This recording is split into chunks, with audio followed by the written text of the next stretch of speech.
Bonjour à tous et bienvenue dans ce nouvel épisode de notre podcast Medical. Alors toujours à l'occasion de Octobre Rose, on va vous parler aujourd'hui, on va vous présenter la deuxième partie, en tout cas de cette série concernant le cancer du sein. C'est vrai que lors de notre dernier podcast, une sœur a pu vous partager son témoignage par rapport à son cancer du sein qu'elle a eu et c'était vraiment édifiant et touchant. On a appris aussi pas mal de choses et aujourd'hui, on va plutôt se pencher sur la partie médicale du cancer du sein. On est avec donc un médecin. Donc, est-ce que tu peux te présenter, s'il te plaît? Oui, bonjour, bonjour. C'est Nambi. Je suis médecin biologiste, voilà, et enfant du Seigneur. Bah, parfait, Nambi. Bah, je suis contente de te retrouver pour ce podcast et je suis aussi avec Léa qui aura aussi quelques questions à te poser.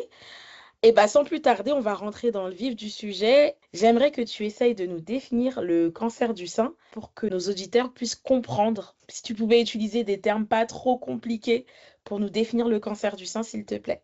Donc, pour être très très simple, le cancer du sein, en fait, c'est une maladie. Le sein est constitué de plusieurs cellules et en fait, au cours du cancer du sein, il y a certaines cellules, qui en fait, se mettent à se proliférer, à se multiplier de manière, disons, anarchique ou anormale et que le corps n'arrive plus à contrôler et en fait, ces cellules-là, au fur et à mesure qu'elles se multiplient, vont former en fait, une sorte de tumeur et une tumeur, maligne dans le cadre du cancer, du sein. Parce que c'est pas toute tumeur qui est, maligne. Mais dans le cadre du cancer du sein, ces cellules-là, cette tumeur, en fait, la tumeur, c'est l'ensemble de cellules qui s'est multiplié anarchiquement et du coup, ça va en fait, quand c'est pas traité, ça peut se propager, à d'autres endroits du corps. C'est pour ça que le cancer du sein, c'est, une maladie qui peut être grave, qui peut être, mortelle, quand c'est pas traité. D'accord, bah c'était très clair comme explication.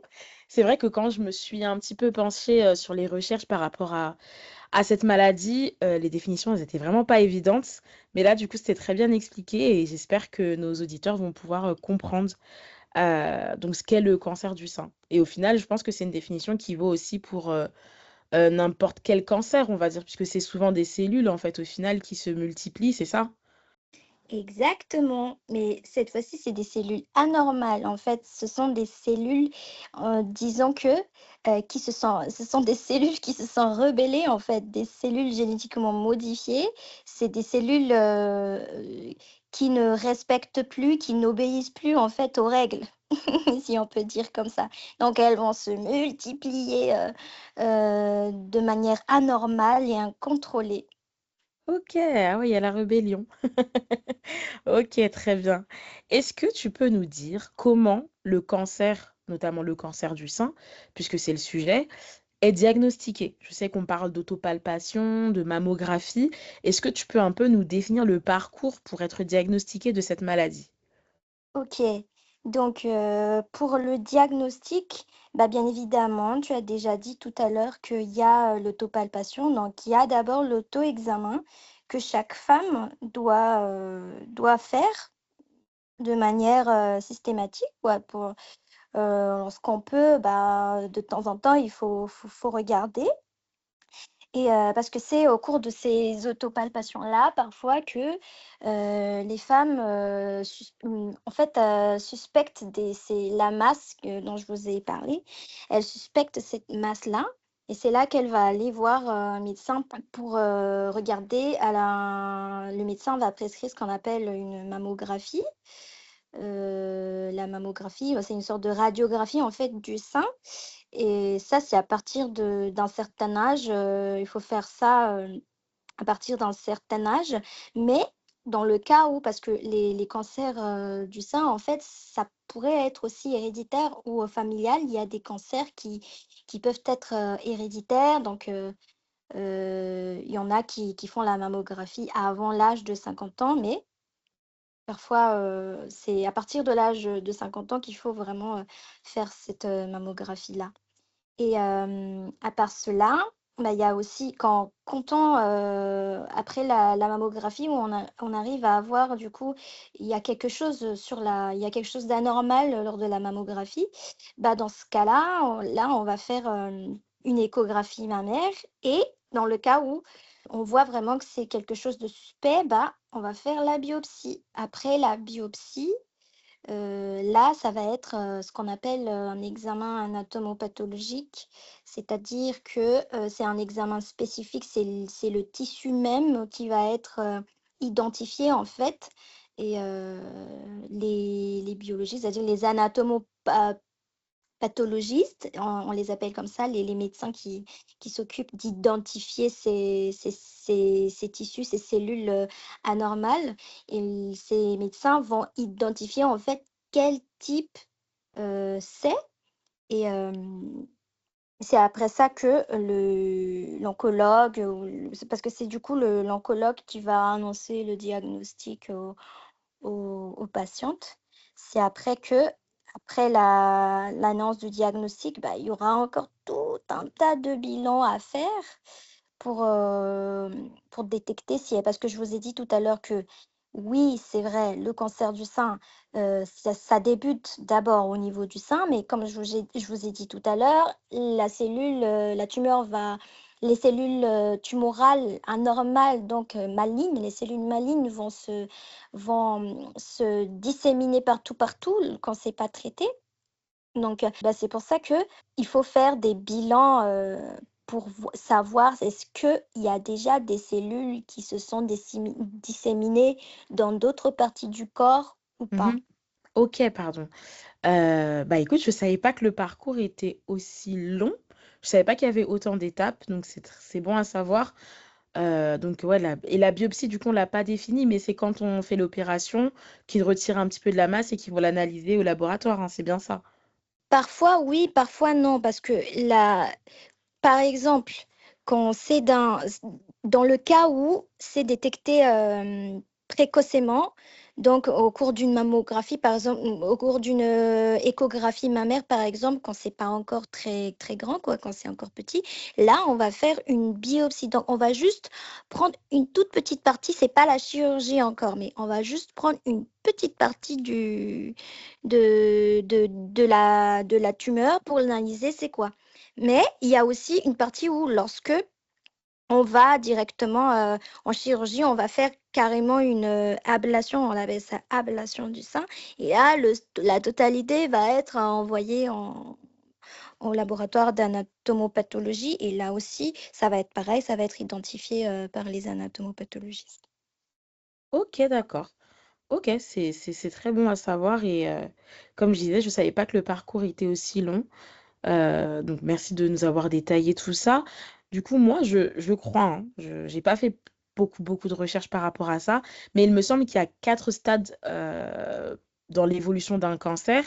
Et j'aimerais savoir par rapport au cancer du sein, quel traitement est administré en fonction du stade? Est-ce que dès le stade 1, on fait directement une chimiothérapie? Comment ça se passe exactement? D'accord. Bah, en fait, oui, effectivement, il y a 4 stades, mais ça dépend, le traitement dépend du stade, effectivement. Au stade 1 à 2, c'est-à-dire que la tumeur est encore, localisée, donc c'est encore dans le sein. À ce moment-là, bah, comme j'ai dit tout à l'heure, on peut carrément, faire la chirurgie, c'est-à-dire on va enlever la tumeur, on va enlever une partie du sein ou carrément tout le sein et après on va envoyer, en laboratoire d'anatomopathologie. Après, on va faire ce qu'on appelle la radiothérapie, si c'est indiqué pour, bah, en fait, pour tuer, les restes de cellules, en fait, s'il reste encore des cellules, anormales. Voilà. Parce qu'il parce qu'il y a lorsqu'on fait la chirurgie, bah, il faut que le laboratoire d'anatomopathologie nous confirme que l'ablation est complète ou incomplète. Dans le cas où c'est complète, c'est-à-dire qu'il n'y a plus de cellules anormal. Donc la marge est, il y a une marge, la marge est large en fait, c'est grande.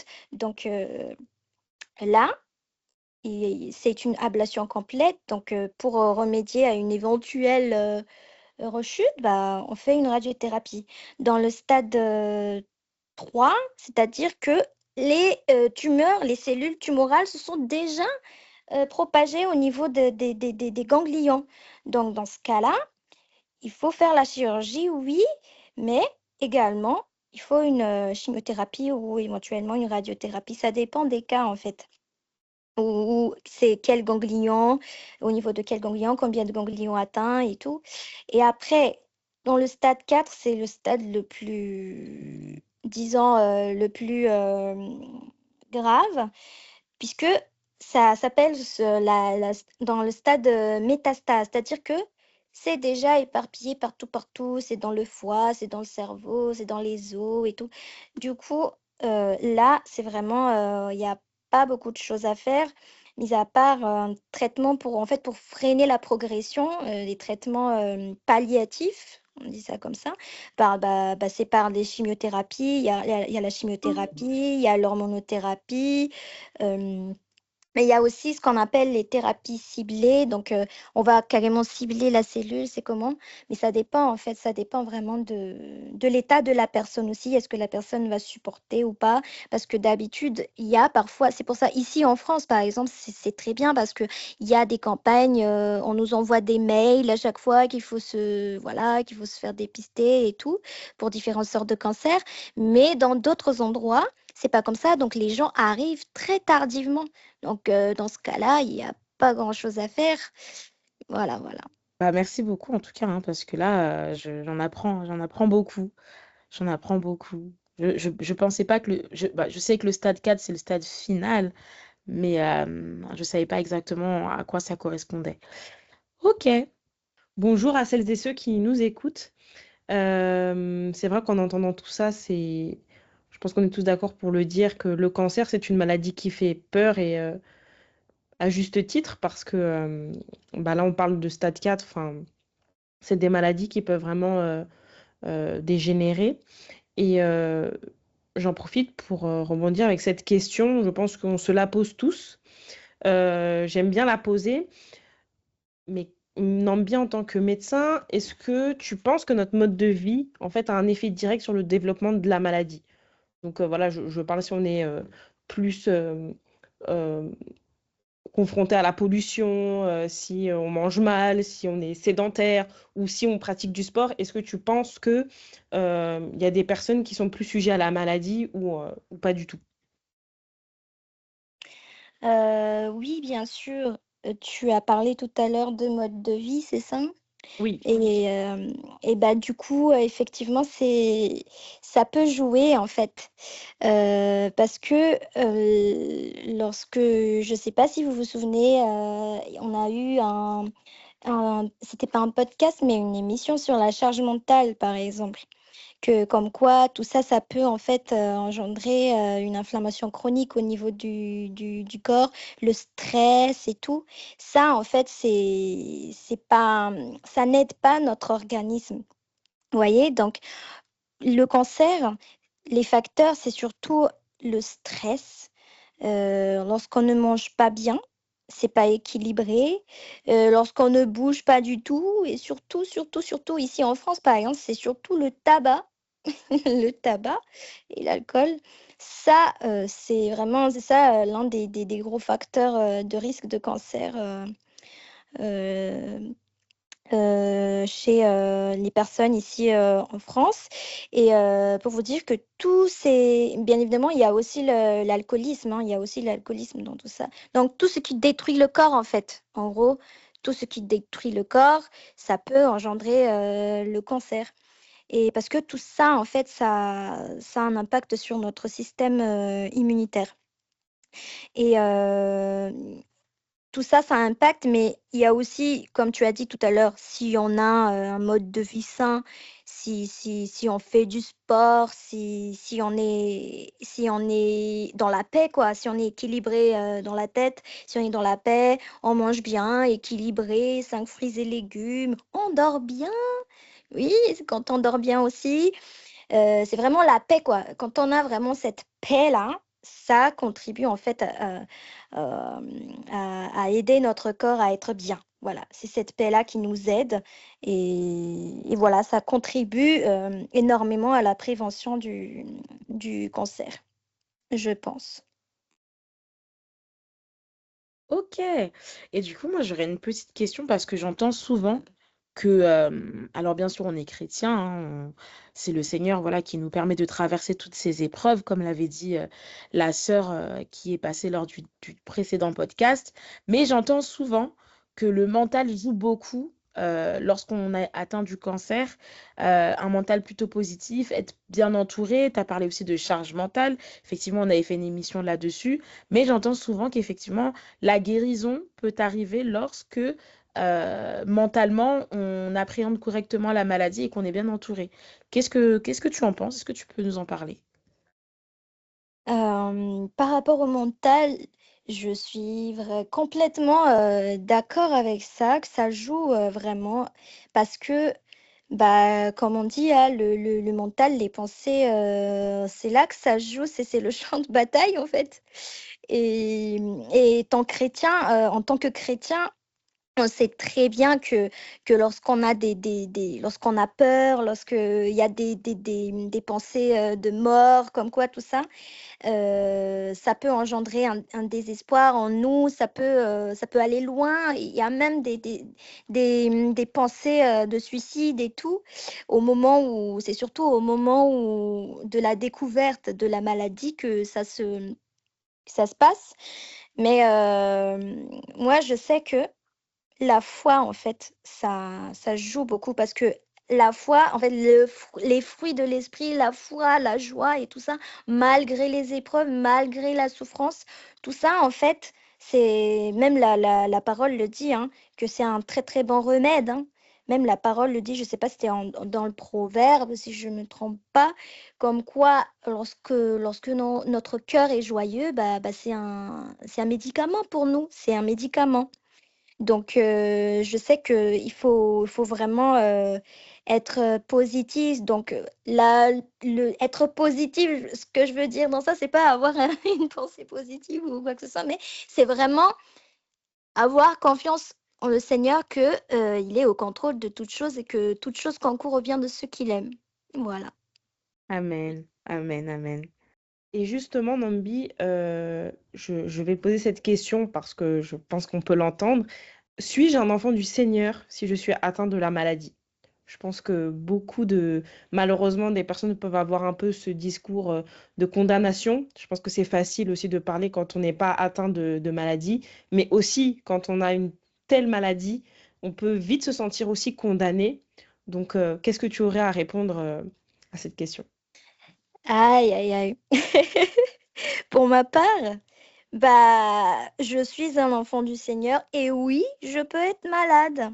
C'est tout à fait possible parce que voilà, je suis sur terre et bah, ça ne change pas.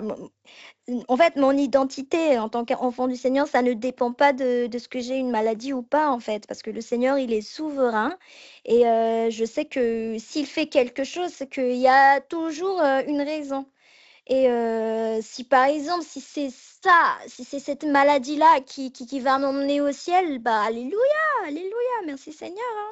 Pour moi, c'est ça, c'est vraiment, on est toujours enfant du Seigneur, même si on est malade, même si on subit, parce on est sur terre. Il a déjà dit, non? Il a déjà dit que sur terre, on va souffrir. On va souffrir.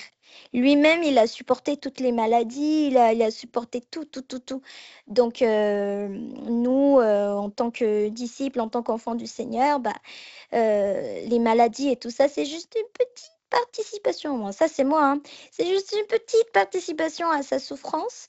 Donc, pour moi, c'est à vivre avec lui, quoi. C'est à vivre avec lui. Et de ton point de vue, du coup, même si tu as répondu, je pense en partie à la question, mais comment devrions-nous nous comporter face au cancer, à la maladie en général, et notamment au cancer du sein?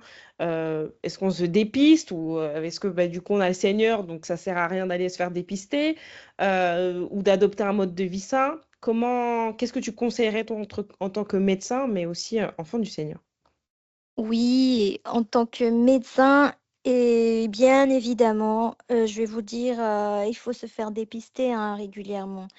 Et en tant qu'enfant du Seigneur, oui, c'est parce que si on ne prend pas soin du temple, c'est le Seigneur même qui a dit que celui qui ne prend pas soin du temple, bah, celui qui détruit le temple, bah, il va être détruit aussi. Donc, il faut prendre ça vraiment, pour moi en tout cas, parce que je suis le temple du Seigneur, donc je dois prendre soin de moi. Et quand il faut dépister, bah, il faut dépister. Et il faut pas avoir peur d'aller chez le médecin, parce que le médecin lui-même, c'est le Seigneur qui l'a établi, c'est le Seigneur qui lui a donné l'intelligence pour soigner, pour diagnostiquer et tout ça. Donc ça, c'est clair. Tout vient de lui, en fait, c'est le Seigneur qui est le maître de toutes choses. Donc pour moi, c'est tout à fait logique de se faire dépister. Et bien sûr, adopter un mode de vie sain, ça c'est clair. Il faut pas être dans la négligence, parce que c'est pas bien, c'est pas ça le royaume. Il faut prendre soin de soi-même. Il faut penser aussi à la famille, penser à tout le monde en fait. C'est ça l'amour. Donc il faut penser à eux. Quand on prend soin de soi-même, on aime la personne qui est en face de nous aussi, parce que la personne en face de nous aussi a besoin de nous. Donc c'est un peu ça en fait. Pour conclure, Nambi, toi tu es médecin, tu es une femme, tu as la foi. Bon, même si tu as déjà répondu encore une fois à une partie de la question, mais pour voilà, faire une synthèse de tout ce qu'on a pu se dire, concrètement, comment on diminue les risques et comment faire pour mieux traverser l'épreuve, que cela peut être d'avoir un proche ou d'être touché aussi par cette maladie. La première chose, c'est vraiment de prévenir par rapport à la prévention. Il faut se faire dépister, voilà, l'autopalpation, et faire de son mieux pour manger sainement des fruits, des légumes, des aliments riches en fibres, et éviter de trop manger sucré aussi. Bien sûr, pas de tabac, pas d'alcool et tout, parce que ça, c'est pas bon. Et bien sûr, il faut faire du sport. Il faut faire du sport, il faut faire du sport.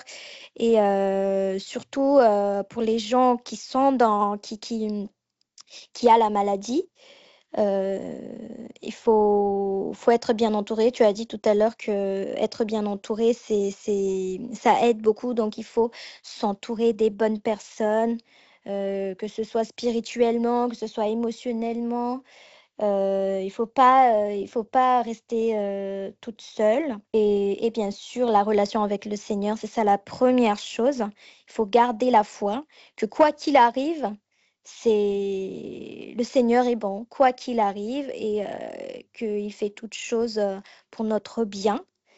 Donc, il faut garder la foi, il faut garder espoir. Et de toute façon, nous, on sait très bien, hein, que si on va partir, si on part, c'est direct là-haut, parce que notre papa nous attend. Donc, il y a de l'espoir, il y a l'espoir en le Seigneur. Donc, voilà, voilà. Pour moi, bah, bon courage à tout le monde. Merci beaucoup, Nambi, pour tes précieux conseils. Merci, Trifen.